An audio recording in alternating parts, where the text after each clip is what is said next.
Ada ya, orang yang dibenci cuma karena cantik. Nok dibully ya? Nok lawan.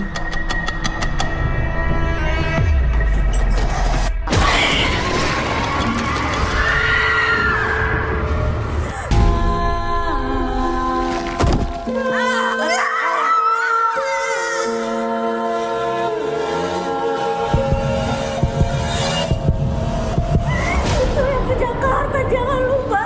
Itu otaknya itu.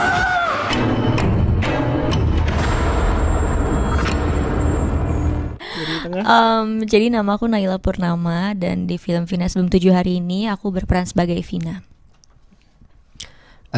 Aku Fahad Haidra, di film Vina Sebelum 7 Hari ini aku berperan sebagai Egi.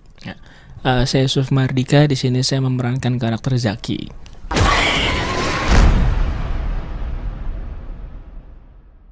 Kalau film Vina Sebelum 7 Hari ini kan emang dia tuh kisah nyata dan kasusnya juga cukup viral banget pada masanya.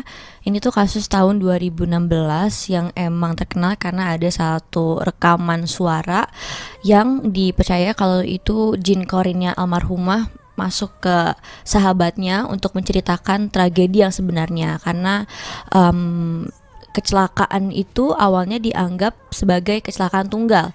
Ternyata setelah viral rekaman itu akhirnya diselidiki lagi sama polisi dan ternyata emang benar ada banyak buktinya yang terkumpul dan ternyata emang kalau kecelakaan almarhumah itu bukan kecelakaan tunggal melainkan emang ada pembunuhan gitu ya.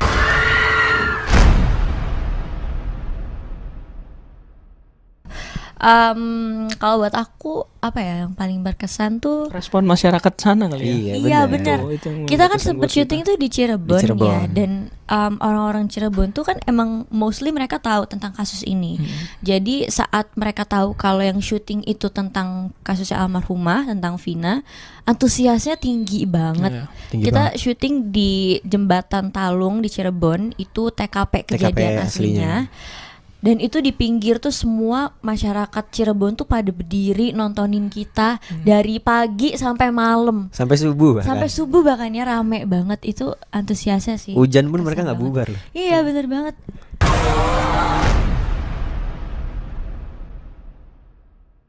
Pastinya karena ini based on true story dan aku yakin banget banyak yang pasti tertarik karena ngedenger suara rekaman viral itu.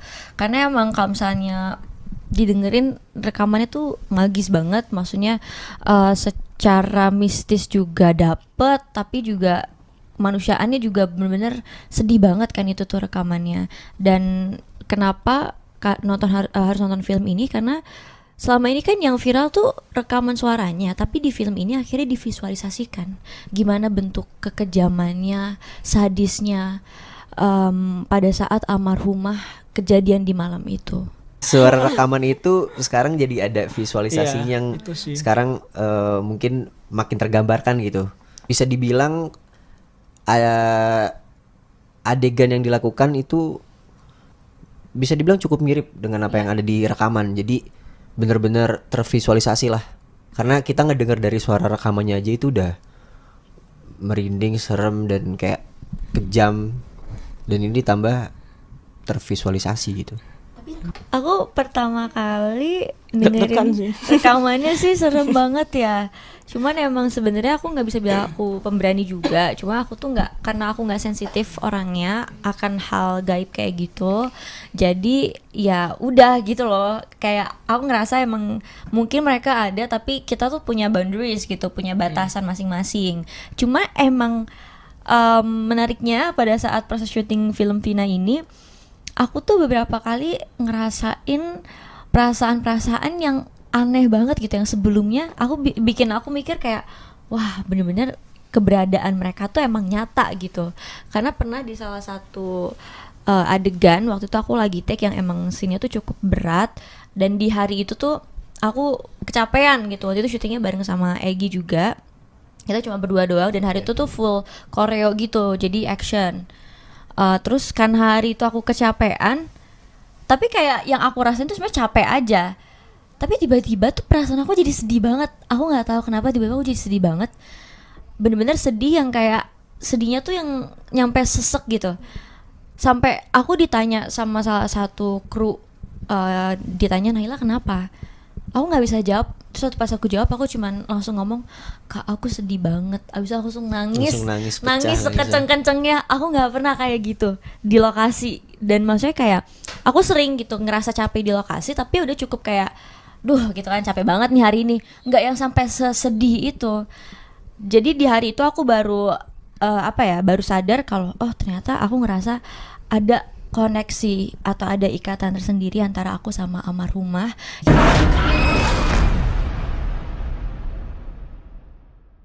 Kita mau nunjukin bahwa ternyata masih ada loh kejadian kayak gini di Indonesia, dan tujuan kita di sini bukan untuk mengeksploitasi sekali lagi, tapi kita mau nunjukin bahwa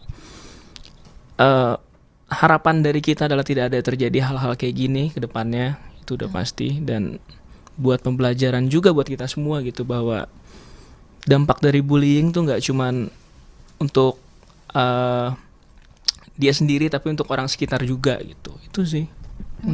Terus mungkin kalau dari aku, karena satu yang emang ini perlu banget ditekenin adalah pihak keluarga dari almarhumah tuh emang setuju gitu dibikinnya film ini.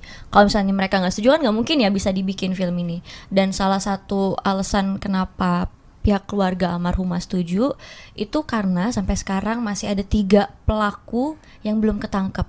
Padahal kasusnya udah dari 2016 sampai saat ini masih ada 3 pelaku yang bebas berkeliaran di mana aja, dan emang harapannya dengan adanya film ini kasusnya bisa diangkat lagi, jadi ya keadilan untuk almarhumah bisa didapatkan sih.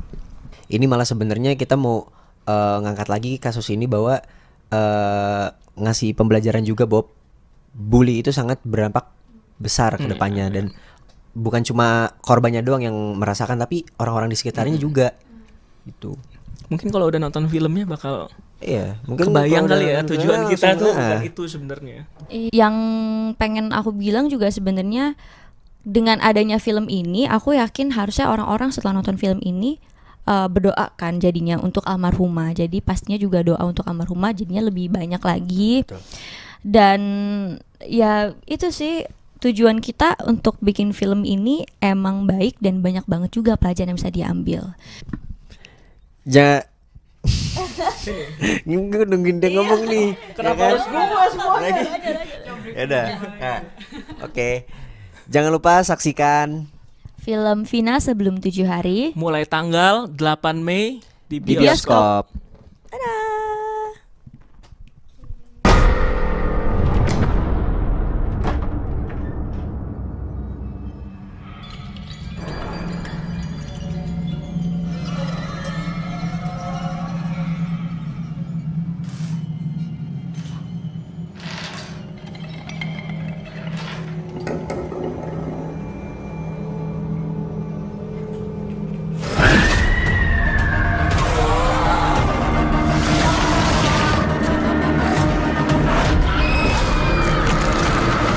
Pokoknya aku mau orang